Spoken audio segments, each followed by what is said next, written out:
Maya Johnson adjusted her uniform tie as she walked through the bustling terminal of Chicago O'Hare International Airport.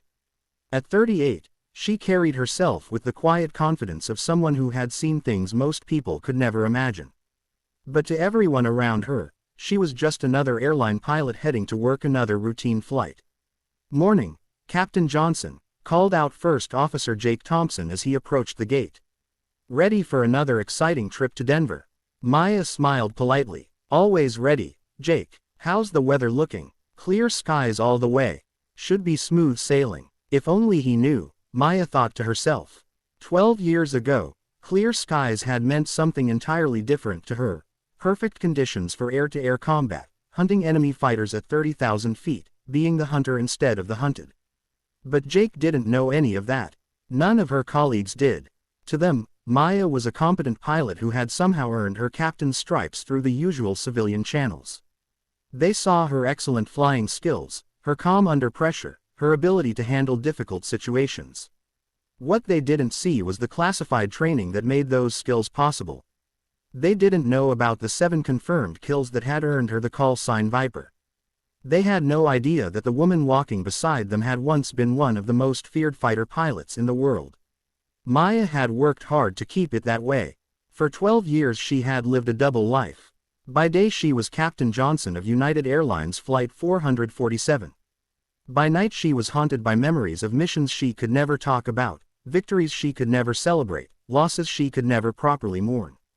The passengers were already boarding when Maya and Jake reached the aircraft, a Boeing 777, registration N784UA, 283 souls on board for what should have been a routine 3-hour flight to Denver.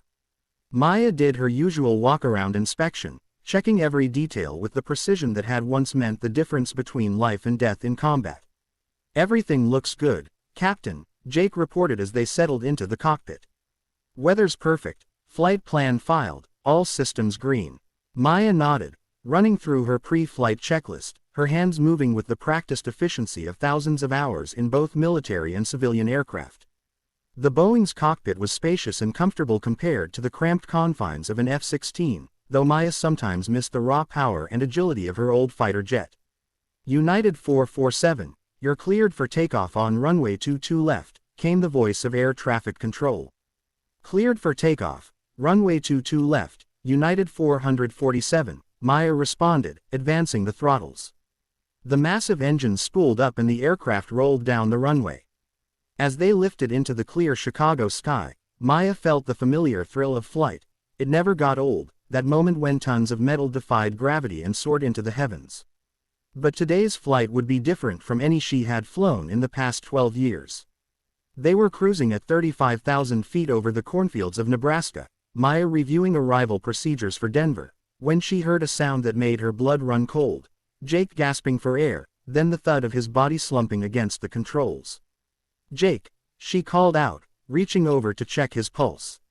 His skin was pale and clammy, his breathing shallow and irregular, classic signs of a heart attack. At 29, Jake was young for such a thing, but Maya had seen enough medical emergencies to recognize the symptoms. She pressed the flight attendant call button. "This is Captain Johnson. I need a flight attendant in the cockpit. Immediately. We have a medical emergency." Within seconds Susan, the head flight attendant, appeared at the cockpit door, her eyes widening at Jake's condition. "Oh my God, he's alive but unconscious, possible heart attack. I need you to get him out of here and see if there's a doctor on board. Also make an announcement asking if there are any pilots among the passengers who might be able to help." "Right away, Captain." Maya was already working the radio as Susan and another flight attendant carefully moved Jake's unconscious form out of the cockpit. "Denver Center, United 447, we have a medical emergency on board, request priority routing to the nearest suitable airport." United 447, Denver Center, state nature of emergency. First officer incapacitated, possible cardiac event, single pilot operation, 283 souls on board. There was a pause before the controller responded. United 447, understand single pilot operation. Denver International is 120 miles ahead. We can vector you direct if you're able to continue. Maya was calculating fuel and distance and approach procedures when Susan returned with troubling news. Captain, we do have a doctor on board. She's with your first officer now, but there are no other airline pilots among the passengers. There's a private pilot, but he's only rated for single-engine aircraft. This was exactly the kind of situation Maya had hoped to avoid for 12 years. Flying a 777 was normally a two-person operation. While she was perfectly capable of landing it single-handed, the workload would be enormous. Every checklist, every radio call, every approach procedure handled by her alone. Okay, Maya said, trying to project calm confidence. Tell the passengers we're dealing with a minor medical situation and will be landing in Denver as planned. Try to keep them calm. As Susan left, Maya began preparing for a single-pilot approach, programming the autopilot, running emergency checklists, mentally rehearsing every step of the landing. This was where her old training would come in handy, even if no one knew it. She had just begun her descent when the situation became far more complicated. United 447, Denver Center, be advised we're tracking an aircraft squawking 7500 approximately 50 miles northeast of your position, heading toward Denver airspace. All commercial traffic is being vectored away from the area. Maya's blood ran cold. Code 7500 was the universal signal for hijacking. Somewhere nearby, an aircraft had been taken over by hostile forces. That meant only one thing: a potential terrorist attack. Denver Center, United 447, understand traffic squawking 7500, request vectors away from that traffic. United 447, turn left heading 180, descend and maintain flight level 280. We're working to clear airspace, but be advised military assets are being scrambled to intercept. Military assets meant fighter jets, probably F-22 Raptors out of Buckley Air Force Base. Maya felt a chill that had nothing to do with altitude. She was about to share airspace with the world's most advanced fighter jets, flown by pilots who might have to make life or death decisions about shooting down a civilian aircraft. The radio crackled with new activity, military call signs, crisp professional communications she recognized from another lifetime. The F-22s were airborne and heading toward the hijacked aircraft. United 447, Denver Center, for your situational awareness, we have two F-22 aircraft in your vicinity. They are not targeting your aircraft, but maintain your assigned heading and altitude. Roger, Denver Center. Running through approach checklists, Maya noticed something troubling on her weather radar. What had been clear skies an hour earlier now showed the beginnings of a severe thunderstorm moving toward Denver. She switched to the approach frequency. Denver approach, United 447, descending through flight level 250. United 447, Denver approach, current conditions at Denver International. Winds 270 at 18 gusting to 28, visibility 3 miles in moderate rain, ceiling 800 broken. Advise if you'll accept an ILS approach to runway 26. Low ceiling, gusty crosswinds, deteriorating visibility. Maya had landed in worse during her military career, but never in a 777 with nearly 300 passengers and no co-pilot. Denver approach, United 447, I'll need to brief the approach. Also be advised this is a single pilot operation due to first officer incapacitation. A pause, then a different voice. United 447, this is Denver approach supervisor. We're prepared to provide any assistance you require. Emergency equipment standing by, extra spacing from other traffic. Appreciated, Denver. As Maya set up for the approach, the radio exploded with urgent military traffic. The F-22s had intercepted the hijacked aircraft, and the situation was deteriorating fast. Viper flight, this is Denver Center. Unknown aircraft is not responding to radio calls and has descended to 15,000 feet, still heading toward the Denver metro area. Maya's head snapped up at the call sign. Viper flight. It had been 12 years since she'd heard that designation used for anyone else. In her world there had only ever been one Viper, and that was her. Hearing it used by other pilots felt like hearing her own name called by strangers. She forced herself back to her own approach.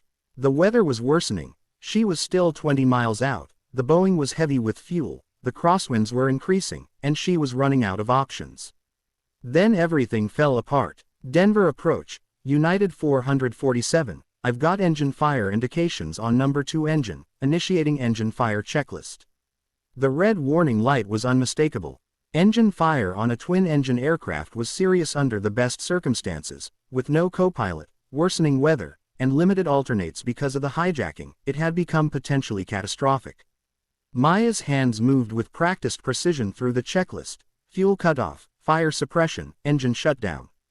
The Boeing was now on a single engine, her landing options narrower than ever. United 447, Denver approach, are you able to continue approach to Denver? Maya ran the numbers. Single engine, heavy weight, crosswinds, low ceiling. Doable, but barely. Any mistake would be fatal for everyone aboard. Denver approach, United 447, continuing approach, single engine operation, will need long final and emergency equipment standing by. Roger 447, you're cleared for the ILS approach runway 26, emergency equipment standing by. Winds now 280 at 22, gusting to 35. The winds had exceeded the Boeing's certified crosswind limits even under normal conditions. Maya was going to have to push the aircraft beyond its operational envelope to get everyone down safely. She was 5 miles out when the military situation reached a crisis point. Radio traffic between the F-22s and ground control painted a terrifying picture. The hijacked aircraft had ignored every attempt at communication and was descending rapidly toward downtown Denver. All aircraft, this is Denver Center. Unknown aircraft is now at 8,000 feet descending rapidly toward the Denver metropolitan area. All commercial traffic hold current positions. Maya couldn't hold. With one engine gone and the weather worsening, she had to land now or risk running out of fuel. She was committed. Denver Center, United 447, I'm unable to hold. Single engine emergency fuel situation, continuing approach to Denver International. The controller's voice was strained. United 447, be advised military aircraft may be engaging hostile traffic in your vicinity. Maintain approach speed and altitude as assigned. Maya understood. The F-22s might have to shoot the hijacked aircraft down to keep it from being used as a weapon against the city.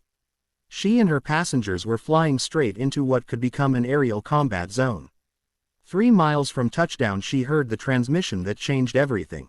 Viper lead, this is Magic Control, unknown aircraft is not responding to warning shots and continues descent toward populated area, you are cleared to engage. Magic Control, Viper led, Fox 3. The clinical language couldn't hide what had just happened. The F-22 had fired an air-to-air missile. High above Denver, life and death combat was unfolding while Maya tried to bring her crippled airliner down safely. On final approach, fighting crosswinds and rain, she watched an explosion light up the sky ahead of her. The hijacked aircraft had been destroyed, but the danger wasn't over. Debris from the blast was falling through the clouds, and she had to navigate through it while holding her approach path. The runway lights finally appeared through the gloom, and Maya began the most demanding landing of her civilian career. Single engine, maximum crosswind, heavy weight, debris falling from the sky. It took everything her military training had given her, training none of her colleagues knew she possessed. She touched down hard but safely, using every foot of runway to bring the Boeing to a stop. Fire trucks and ambulances surrounded the aircraft the moment it halted. The passengers would never know how close they had come to disaster. Maya shut down the remaining engine and began her post-flight checklist, hands shaking slightly from adrenaline, but she had gotten everyone down alive. Jake was already headed to the hospital by paramedics, and the passengers were being evacuated as a precaution because of the engine fire. Maya was finishing her paperwork when a knock came at the cockpit door. Standing there was a man in a military flight suit with the insignia of a lieutenant colonel. Captain Johnson, I'm Lieutenant Colonel Mike Stevens, commander of the F-22 squadron that engaged the hostile aircraft. I need to speak with you about what happened up there. Maya's heart rate ticked up. Military debriefings were serious, especially ones involving civilian aircraft in a combat zone. Of course, Colonel, how can I help you? Stevens sat down in the co-pilot's seat and studied her carefully. Captain, we've been reviewing the radio recordings from today. Your performance up there was exceptional. Single pilot operation, engine failure, severe weather, and you completed a successful emergency landing while military aircraft were engaging hostile targets nearby. Just doing my job, Colonel. That's what I wanted to talk about. He pulled out a tablet and showed her flight tracks and transcripts. The way you handled that approach, your radio discipline under extreme stress, your decision-making, that's not standard civilian training. Your flight profile looks like someone with military experience. Maya felt the walls closing in. For 12 years she had hidden her background successfully. Apparently her instincts under pressure had given her away. I'm not sure what you mean, Colonel. Stevens leaned forward. Captain, I've been flying F-22s for 8 years, F-16s before that. I know military flying when I see it. Your performance today was textbook fighter pilot crisis management. The question is, where did you learn those skills? Maya realized there was no point continuing the deception. If Stevens was determined to find out, military records would eventually reveal it anyway. I flew F-16s for 6 years before transitioning to civilian aviation, she admitted quietly. F-16s. Stevens nodded thoughtfully. What was your call sign? This was the moment she had dreaded for 12 years, the moment her civilian identity collided with the reputation she had earned in combat. Viper. The effect was immediate. Stevens's eyes widened. He leaned back as if struck. Viper. As in Captain Maya. Viper. Johnson. 7 confirmed kills in Operation Desert Storm. The Viper who shot down 3 enemy fighters in a single engagement over Baghdad. That was a long time ago, Colonel. I'm sorry, Captain, but you're a legend. Every fighter pilot in the Air Force knows about Viper. They still teach your tactics at the fighter weapons school. You developed the Viper weave defensive maneuver that saved dozens of lives in combat. Maya felt exposed. For 12 years she had been just another airline pilot. Now she was being recognized for achievements she had tried to forget. Colonel, I'd appreciate it if you kept this confidential. I left military aviation for personal reasons, and I've worked hard to build a civilian career. Stevens was quiet for a long moment. Captain, can I ask why you left? You were on track for major, probably squadron commander. Why give up one of the most prestigious careers in military aviation to fly airliners? The question Maya had hoped never to answer hung between them. I lost my wingman, she said quietly. Captain Jennifer Walsh, call sign Falcon. We were flying combat air patrol over northern Iraq when we encountered enemy fighters. I made a tactical decision that resulted in her death. I was cleared of wrongdoing by the investigation, but I couldn't live with making life and death decisions for other pilots. Stevens nodded with understanding. Fighter pilots all live with the knowledge that their decisions can mean the difference between life and death. Not just for themselves, but for their wingmen and the people they're sworn to protect. I'm sorry for your loss, Captain. Falcon's sacrifice wasn't in vain. The mission you two flew that day prevented enemy aircraft from attacking a refugee convoy. You saved hundreds of civilian lives at the cost of your best friends. They sat in silence for several minutes, 2 pilots who understood the weight of command and the burden of survival. Finally Stevens spoke again. Captain, what you did today saved 283 lives. You took a catastrophic situation and turned it into a success through superior flying and decision-making. That's not something any civilian pilot could have done. Maybe. There's no maybe about it. I've been debriefed by civilian pilots who've had single-engine emergencies, and none of them handled it with the precision you showed today. Your military training made the difference. He gathered his tablet to leave. Captain, what happened up there today reminded me why I became a fighter pilot in the first place. To protect people from threats they never see coming. You did that today, using skills you earned through years of training and combat. After he left, Maya sat alone in the cockpit, surrounded by the familiar sounds of ground equipment and airport operations. For the first time in 12 years, someone knew who she really was. The wall between her military past and civilian present had been breached. Her phone buzzed with a text from Susan. Captain, just wanted you to know Jake is stable and expected to make a full recovery. The doctor said you saved his life by getting him to medical attention so quickly. Also, the passengers wanted me to tell you that you're a hero. What you did up there was incredible. Maya smiled sadly. If Susan only knew the full story, that the woman who had brought them safely through one of the most dangerous situations in civilian aviation had once been known as one of the most lethal fighter pilots in the world. She gathered her flight bag and left the aircraft. The post-flight investigation would take days, possibly weeks, interviews with the FAA, the airline, probably more military personnel. Her secret was out, at least among a small circle who understood its significance. Walking through the terminal, Maya reflected on the day. For 12 years she had tried to be someone else, hiding her skills and achievements to live a normal life. But today had proven you can't fully escape who you are or what you've trained to be.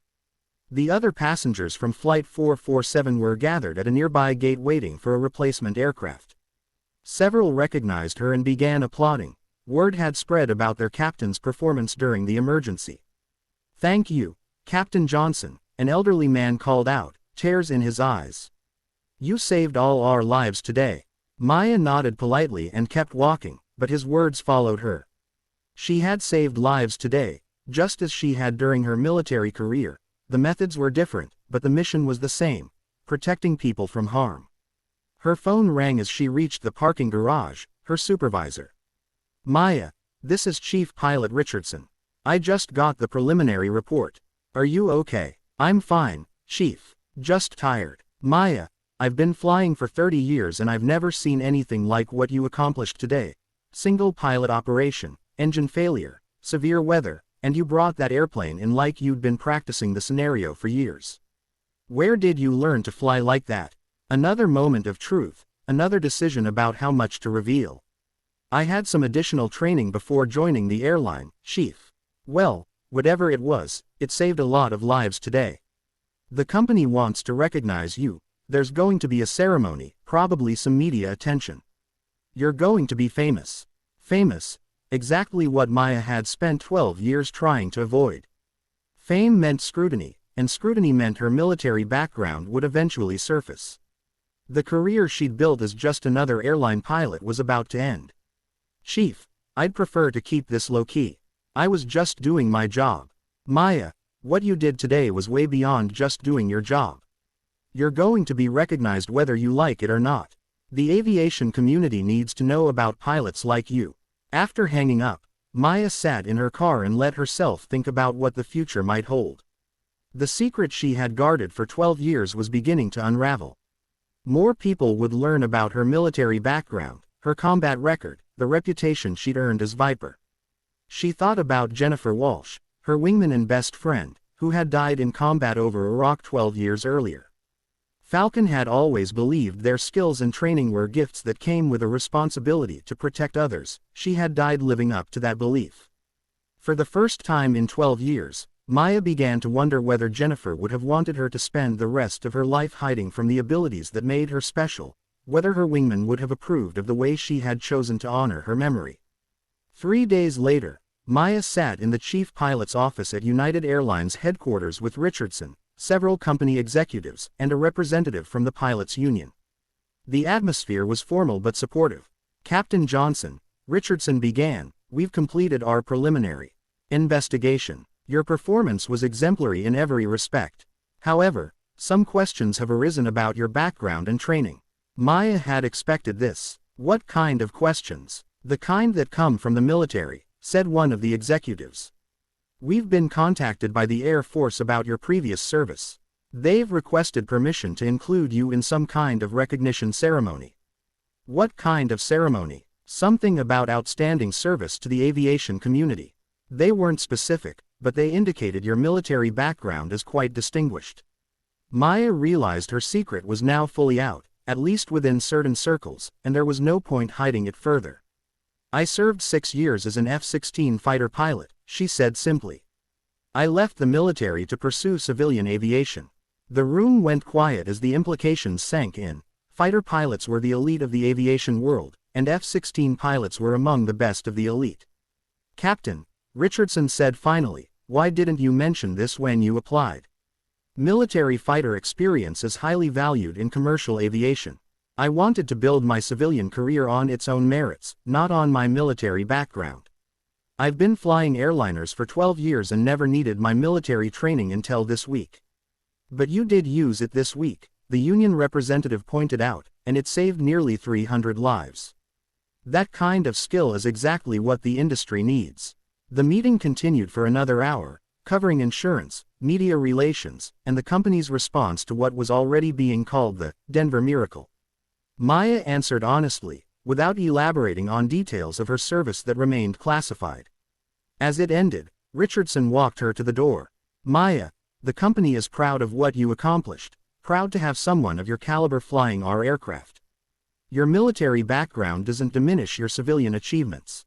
It explains them. That evening, Maya was at home when her doorbell rang.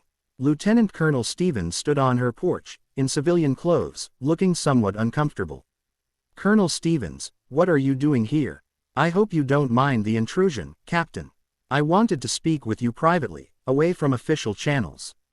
Maya invited him in and offered coffee, which he accepted gratefully. They sat in her living room, two warriors who had seen combat, trying to find common ground in peacetime.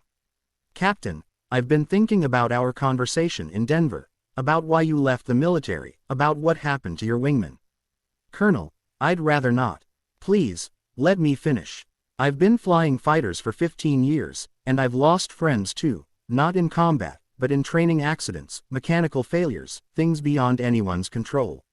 I understand survivor's guilt. Maya waited quietly to see where this was going. I looked up the mission report from the day Captain Walsh was killed. You were flying combat air patrol when you encountered a flight of enemy fighters heading toward a refugee convoy. You made the tactical decision to engage, knowing you were outnumbered.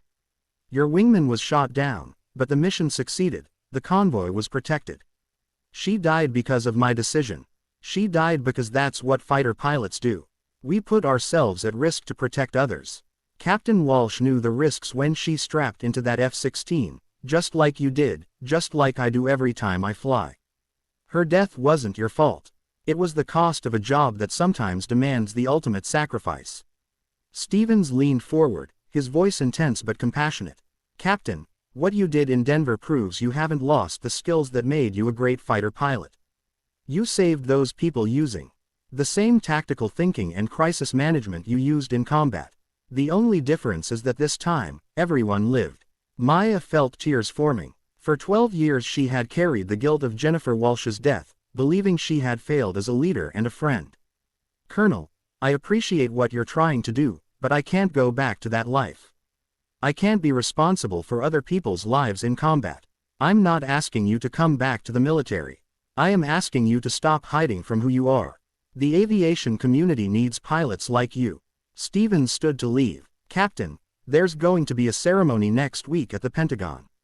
They want to recognize you for your service, both military and civilian. I hope you'll consider attending. After he left, Maya sat alone, thinking about the path that had brought her to this moment. For 12 years she had successfully hidden her identity as Viper, one of the most accomplished fighter pilots of her generation. Now that identity was being thrust back into the light, whether she wanted it or not. She walked to her bedroom closet and reached into the back, where a box had sat untouched for 12 years.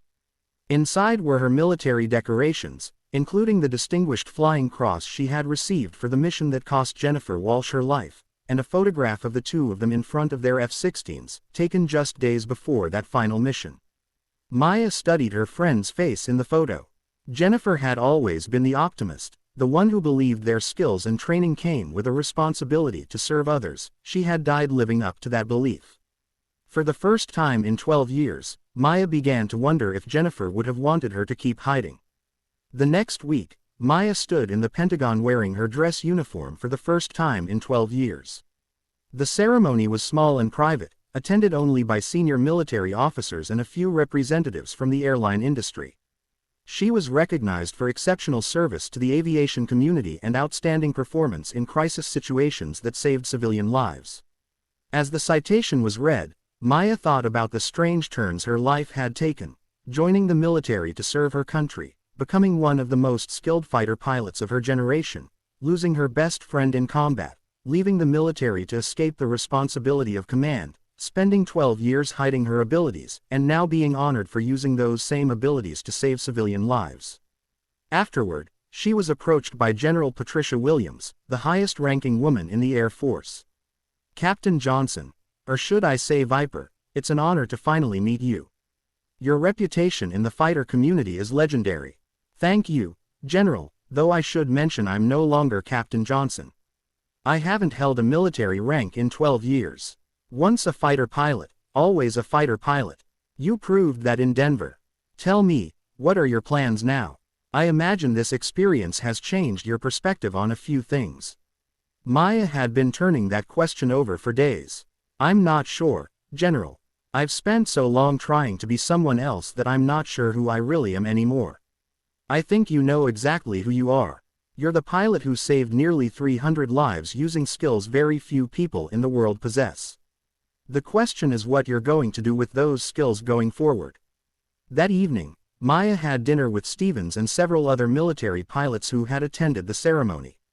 Conversation turned to the challenges facing military and civilian aviation alike. The thing is, one of the F-22 pilots said, we're training a new generation of fighter pilots, but they're learning in peacetime. They don't have the combat experience pilots like Viper gained in actual warfare. That knowledge is incredibly valuable, but it isn't being shared effectively. What do you mean? Maya asked. I mean there are maybe 50 pilots in the world with your level of combat experience and tactical knowledge. Most are retired or have moved on. The military is losing that institutional knowledge, and civilian aviation isn't benefiting from it either.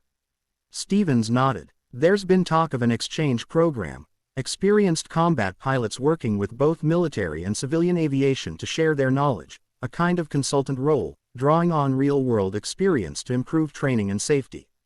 The idea intrigued Maya. It would let her use her experience without taking on direct responsibility for other pilots' lives, the thing that had driven her from the military in the first place. Training development, safety protocols, crisis management, Stevens explained. Your combat experience could help both military and civilian aviation. It would honor Jennifer's memory while helping others without direct command responsibility, Maya said. I'd need time to think.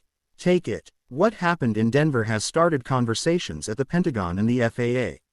Your name is being mentioned in high-level briefings. You're going to be asked to contribute, whether you want or not.